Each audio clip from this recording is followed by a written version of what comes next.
to the Businessmen and Women of Color podcast. I am your host, Ann Alston, and it is once again my pleasure to bring quality programs to all of you again. Here, back again with another returning BMWC podcast participant, Miss Jennifer Garcia. Love her and what she is doing out there in the spiritual world with her organization. And so we're going to be talking to her a little bit about what she's been up to since the last time she's been on the podcast. And while you are doing that, I want you to read her bio, check out her links, and also like, share, and vote for your favorite podcast person, including this one right here. Don't leave the page until you like, share, and vote to make sure that she is running for and can actually get and win, right? That's a lot of adjectives, one of the BMWC awards in 2019.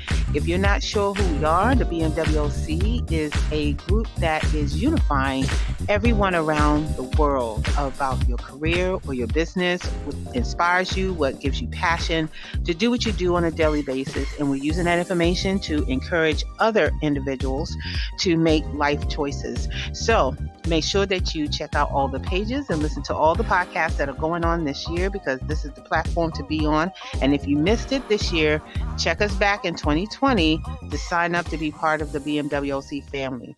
Now, before we get into our podcast today, I would like to take a moment to thank our corporate sponsors, who are My Financial Home, Evangelism Radio, J&F Enterprises, Sears Consulting, Autism Families Rock, Awakening to Love, Eli Natoli, Kimberly McLemore, True Synergy, and Platinum Financial Services, along with our other BMWC participants who are helping to make this season a huge success. So we are back here again with Jennifer Garcia, who is the founder of Spiritual Spectra, a spiritual and holistic healing practice offering an array of services that increase wellness through the mind, body, spirit connection. She is also a certified spiritual consultant. She's a psychic medium, a tarot instructor, a certified energy healer, medical intuitive mediation guide, and she's also a motivational speaker. Whew, she has a lot going on right now, and having over 400 clients, she has the expertise to help her clients through guidance and healing, and offering them healing in their life to make it better. So we're going to get right into it as you read the rest of her bio. Jennifer, how you doing? I'm doing great, and I'm so glad to be back on the podcast. Yes, and you know what? I got to be in good health because you have got a lot going on. I am seeing you out there doing your thing, and I'm so excited to talk to you. And so, for those who are not familiar with Jennifer Garcia, make sure that you also tap her link at the bottom of this recording, and make sure you listen to her first recordings. And I believe she was on there 2 times before. I think you're a third-time returner, right? Yes, So I we gotta, am. yeah, she's okay. 3 time. I gotta correct myself. 3 time podcast returner.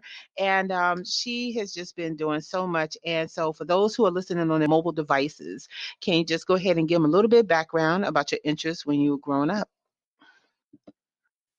Certainly. Well, growing up, I really didn't expect to be doing what I'm doing now. I can tell you that. I was really always a creative person. I was into writing and art, and so I always thought that I would go into something artistic, maybe drama, who knows. And I was an English major, so that was my original focus in life, was really things that were creative and in communication. I really didn't embrace my natural abilities until later in adulthood.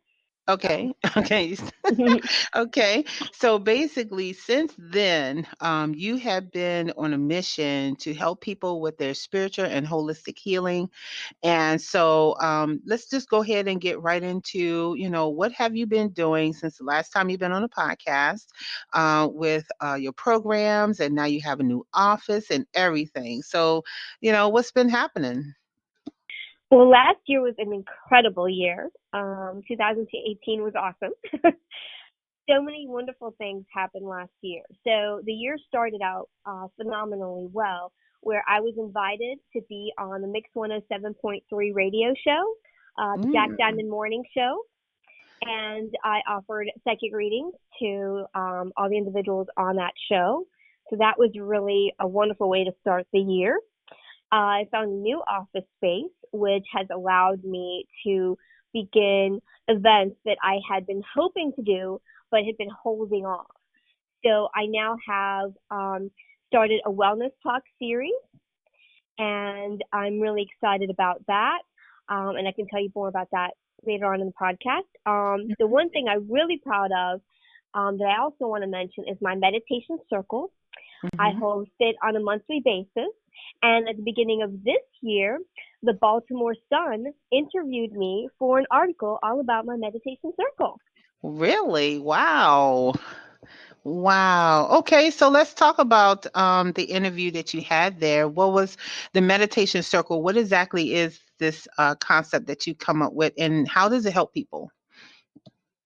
Well, I came up with it because a few years ago, people kept up to me and asking me, as a spiritual person and what you do, I'm sure you practice meditation. I said, of course, that's a part of my practice. And they said, well, do you teach it? And at the time, I didn't.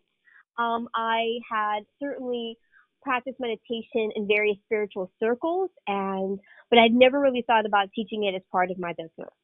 And so, but I had that thought in the back of my mind. So when I got this new office, I really wanted to do more than just teach it. I really wanted people to have an opportunity to practice it. It's so hard to try to do this on your own. When you're at home, you've got the phone ringing, you've got, people demanding your time, you've got that pile of laundry just sitting there, just staring at you, waiting to be done.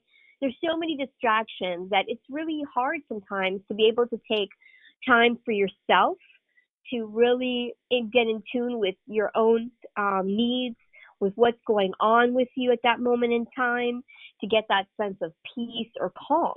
And so I wanted to offer a physical space for people to actually come that it's just me time, okay? You go there and it's all about you Mm-hmm. connecting with your inner self, taking that time to be at peace, to be calm, and it's great for beginners who really feel like, oh, I want to try meditation, but it's just way too hard. I don't think I can do it. Mm-hmm. And I think it's because we think of meditation as you're sitting in a lotus position and you're totally in tune with yourself and you block out the entire world. Well, beginners don't start out that way. That takes many, many years of practice, but it doesn't mean that you can't start meditation in a smaller form and an easier form to Mm-hmm. help you get started. So I really wanted to offer that opportunity and space because we live in such a stressful world, Mm-hmm. and people really need that calm. Yeah, I believe that you were mentioning this in your previous podcast, how important meditation can be in terms of inner healing and just being able to just sit down and just be quiet and still for a while and just breathe. And since that podcast that we have, I've actually incorporated a lot more meditation. I don't do it as long as I should. I know I should do it longer periods of time, but I do find little pockets of time where I'm not doing anything and I would just sit and I would just meditate at least for about 5 minutes in between so that I can find some kind of balance. And so, can you speak on other benefits of why people should at least try to meditate in some capacity? Oh, certainly. There are not only spiritual benefits, but there are also health benefits. So for people that have anxiety, they get easily stressed out. Um, for individuals that are having heart problems, it helps to improve memory, and it helps to improve cognitive function. It helps to boost your mood. So there's multiple health benefits that have been chronicled by the National Institute of Health, and psychological associations that have done studies that meditation does benefit you both physically and emotionally. Okay. And so I know it was definitely beneficial for me to do meditation and things of that nature. So, what other new services, in addition to that, have you been doing in your office? Because I know that it kind of opened up a whole bunch of new opportunities for you not to just teach, but do other stuff. Have you done any webinars or any other type of events at your place? So I started a wellness talk series, which is something I hadn't done before at all. And it was something really new because in the past few years, I've been focusing more and more on my own physical health. For years, I've been obviously working on my spiritual and emotional health, but in order Mm-hmm. to be able to do what I do. But in the recent years, I've been focusing more and more on my physical health and realizing even more so the connection between the three. I understood how spiritual and emotional health impacted your body, but I Mm-hmm. didn't always make the connection that how your body is functioning also impacted your emotion. Mm-hmm. I didn't always make that connection. And so I really wanted to do a variety of different talks. So last year we did one called Sunshine and Health, Mm-hmm. and it's really about not just the need for vitamin D in the body, the need to be connected with nature. We did another. I partnered with somebody else to do this workshop, Dr. Nikita Patel, and she and I also did another wellness talk series entitled "Struggling with Food Cravings: Learn Why." Mm-hmm. And so I, she I gave might the need I physical need aspect. I might need some of that because I'm having some food cravings and addictions. So, that's a serious thing. Tell me more about that. I'm really interested to hear more about that part. Well, it came about when she and I were talking about physical health, and I was telling her how a couple of years ago I had chosen to go on the paleo diet and how that impacted my own personal health. And so, as you were talking and she was telling me certain things that I didn't know, I was like, you know what? There's a workshop in this. And she's like, really? And I was Mhm. like, yeah, because these are things that you learned in your program, as a doctor, but the rest of us don't know. And Mhm. so she talked about the physical aspects of food cravings, how it literally works in the body. And I talked about the more emotional side of food cravings, why it is that we have food cravings, Mhm. how we can combat it, and how we can manage it, so that and so my motto really for the workshop was not so much, people always say to deny yourself when it comes to food cravings.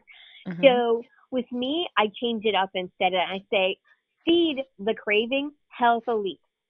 And that's Mm. really what I was teaching people is your body is craving something for a reason.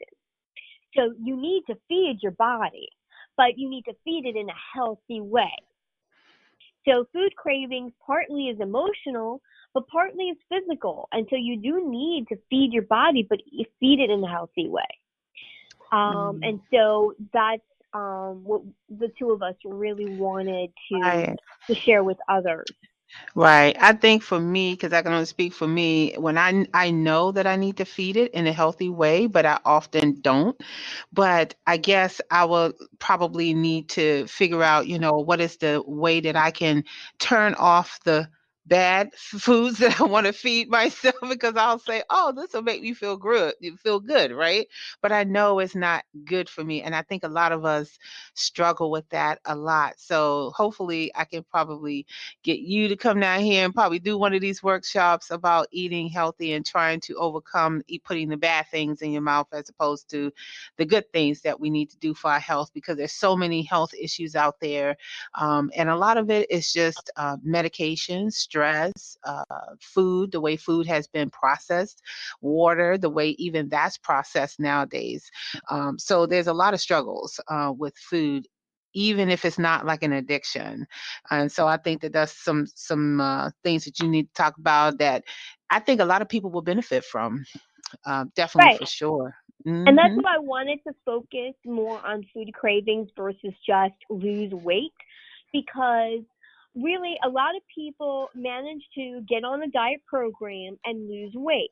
But what happens when they get off the diet program? Those cravings are, they haven't really tackled the cravings. They've just done a diet program, but they haven't Mhm. really dealt with the food cravings, and they haven't dealt with the emotional side. A big trigger for food cravings, aside from the physical aspect, is emotional. When we're stressed, we want comfort food. Well, Mhm. 90% of the time, that comfort food is stuff that is not good for our body. Right, it's exactly. it's it's junk food that at that moment just tastes so satisfyingly good, but then Uh-huh. you pay then you pay for it later. Well, we do, we do, and then we're glutton for punishment because we keep going back. But you know what? I think that this is going to be something, I guess, for me because I need to be able to, fight that little cravings because I love cheese and I love things that are like very lightly sweet and mostly bland type foods, and corn products is like my weakness. So anything like corn chips or anything like that, I'm a sucker for all those kind of things. So I have to tell myself that if I eat that, I'm not too worried about the weight because I'm used to weight. But I have to tell myself if I eat that, it's going to affect me as far as inflammation. It's going to affect me in my joints. It's going to affect me being able to walk. And then once I have that in my brain, then I say, you know what? I think I'll pass today. But then after a while, that craving gets so strong that I have to have like a little bag just to get rid of the craving altogether. Right. But that's not solving the problem. That's just me kind of band aid. The issue. So, and I think a lot of us are going through the same thing and all of that. So yeah, I would love to. If you have any information that we can put on this page for people who are interested in things like that, if they have the same problem I have, that they can learn more about that particular workshop and maybe come out and do, sit in a workshop where you're teaching that, or doing a webinar where you're kind of teaching that, because I think that's a very interesting subject. It is. And, part of it, you said it yourself, is that definitely one of the triggers is stress. And that, to me, and that's where the emotional side of it comes from. And so for me, if you're not dealing with the stress in healthy ways, then you're going to go back to those food cravings. And so Hmm. it isn't dealing with one thing. And I think that's the thing. People think, oh, I'll go on a diet, I will lose 30 pounds, and I'm done. Yeah, no. The thing is, there's a reason why you gained the weight in the first place. And if you don't Hmm. figure out why you gained the weight in the first place, guess what? You're going to gain it right back. It could be physical, things that are going with you that maybe you have a hormonal imbalance that's happening. So it could be physical, or it could be emotional. So what caused you to gain the weight, and it could be more than one thing, but you need to really evaluate what caused you to gain the weight in the first place. Whether it was Hmm. a fast gain weight, like you gain weight in a 2 years time because something happened, or whether it was something that was over time, over 10 years. So that's why, and the workshop, it's a short workshop, so we only kind of touch a little bit on all of these different things. Hmm. Um, but really, Okay. for people that want to, that I can work with people individually to help them through that process of figuring out, what are the emotional triggers that are going on with them that are causing this.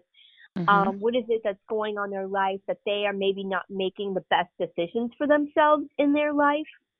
So Hmm. many times we make bad decisions in our life and we regret it. And I'll give you a perfect example. I'm human. I certainly make my own mistakes. I'll give you a perfect one that just happened to me recently. So Okay. that way people can say, "Oh, Hmm. she's one of these people that never has anything bad happen to her. She makes perfect decisions. Whatever." I don't want to listen to her. You know how that is. So I made a simple decision recently that was incredibly stressful. I hired an intern, and she had contacted me back in January that she was a returning student. She was older, having a hard time finding an internship because of her age, that she needed it to graduate this semester. Could I hire her? Well, normally, what I do is I look at a resume, I do an interview, and then make my decision. But she tugged on my heartstrings, and I just felt really bad. And I thought, gosh, some years back, I was a returning student and I was a lot younger. I wasn't anywhere Right. near her age. And I know Mhm. what that was like. I'll give her a chance. Well, you know, I did a good thing, but in the end, it didn't serve either of us because the reason why she wasn't getting the internships is because she didn't have the skills, not because of her age. Oh, wow.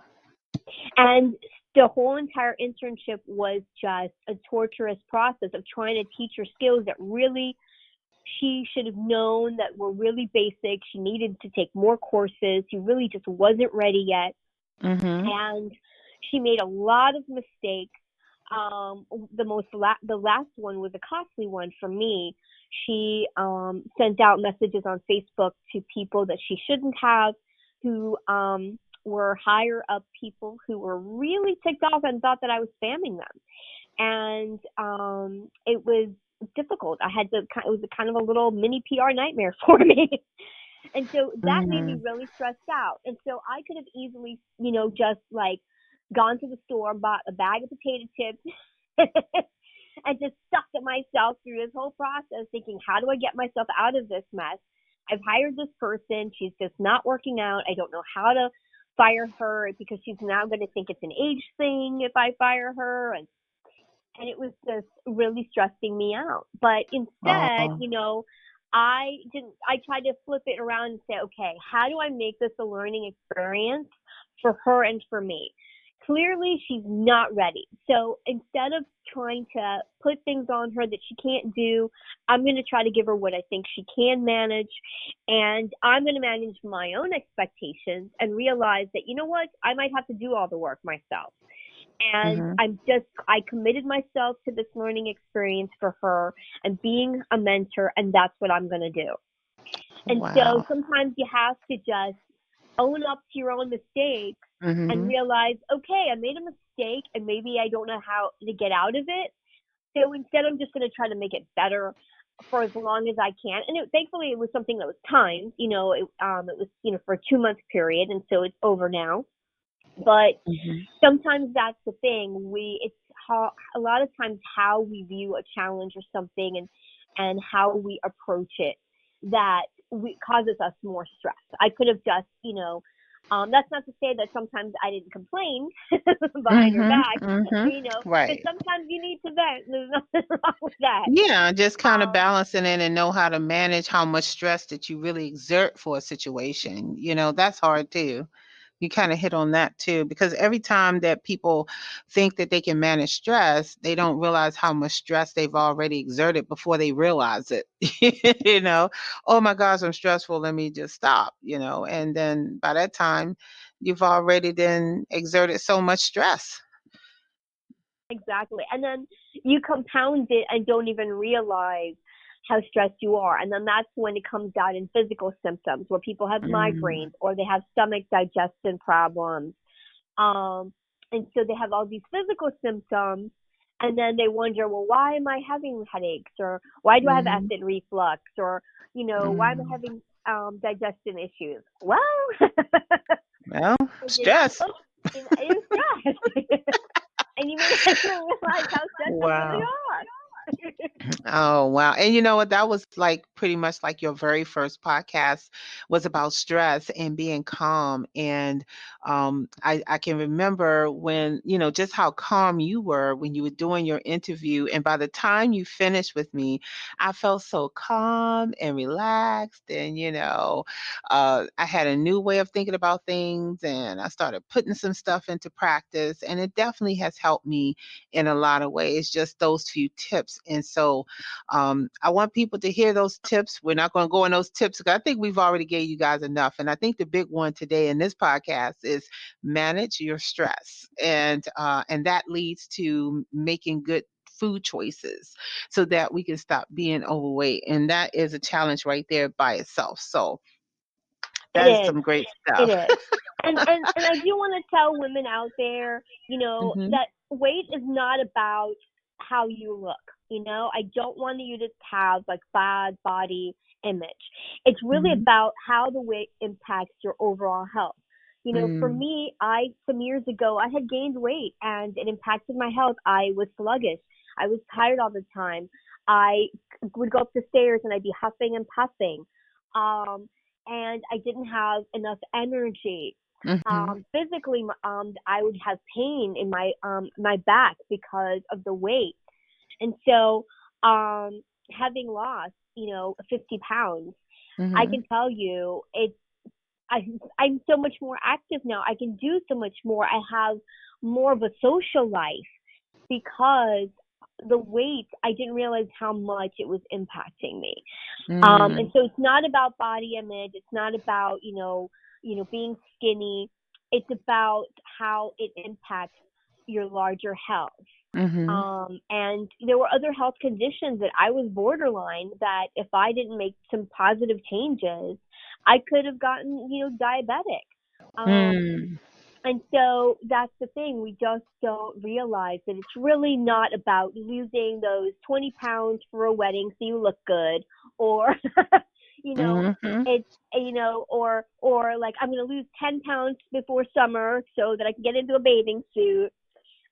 It's really not about body image. It's really about your overall health, because when you're not healthy, you're just not happy. You really aren't. Almost can't have one without the other, because health impacts everything that you do. Wow, fantastic. That's some good stuff. So, with that said, do you have any activities coming up in the next month or two that people can come and get some of this information in person? I'm actually in the process. I haven't set the date yet, so you have to check my website. But I'm actually in the process of working with a colleague to put together an event for women business owners specifically. And it's going to be helping them both professionally and personally, and putting them in contact with professionals that can really help them take their business and personal life Mhm. to the next level. And that's coming up in Nice. May. And so we're still trying to finalize details about that. And then I do have my monthly meditation circle. Mhm. And in the fall, I do plan to also do some wellness talks. So Mhm. check on my Facebook, check on my website for upcoming events. Good, good, good, good. And give them your contact information. And I have one final question after that. Sure. It's info at spiritualspectra.com, or 1-888-934-3642. And you can visit my website, spiritualspectra.com. Awesome. And so the final question that I'm going to ask you is what do you need personally and professionally to keep doing what you're doing? What do you need? That's a really good question. What I need, I would say professionally, is what I've been working on the last few months. I've gotten some business coaching that has really helped me to really think of my business from a more business perspective. I always think of it more of I'm just helping people. And so really trying to treat it more like a business. So that's something that I definitely need, is to focus on it more as a business. Also, the past few months, I'm in the process of trying to develop a new service for my clients. It's still too soon to talk about, but I really feel like it kind of combines some of the different things that I'm already doing, but from a bigger perspective, Mhm. and it's going to work with a person over time. Right now, I usually work with clients on a one-time basis, and then occasionally I work with some clients that want to come once a month. This Mhm. program is really going to work closely with individuals on a more regular basis for a certain period of time, for like 3 months or 4 months period of time, to Mhm. help them with certain issues in their life. And Okay. so yeah, business advice. Anybody out there that wants to share that would be great. In terms of how to develop a program, that would be phenomenal. And personally, um, I I love connecting with people. So Nice. Okay. Well, Well, guys, you heard it. We got our health lesson for today. Not to mention her other two podcasts that she's got going on that you need to check out if you just click the link below. And also make sure you go to her website and sign up for some of her workshops that she has going on right now. That's going to be fabulous. All you have to do is just show up and support her in what she's trying to do so she can help support you in what you're trying to do. And so, with that, make sure you like, share, and vote if you like this podcast interview. And also, thank you, Jennifer, for coming back, getting glutton for punishment for the BMWOC. Thank you for coming back and supporting. Thank you so much for having me. It's been a pleasure.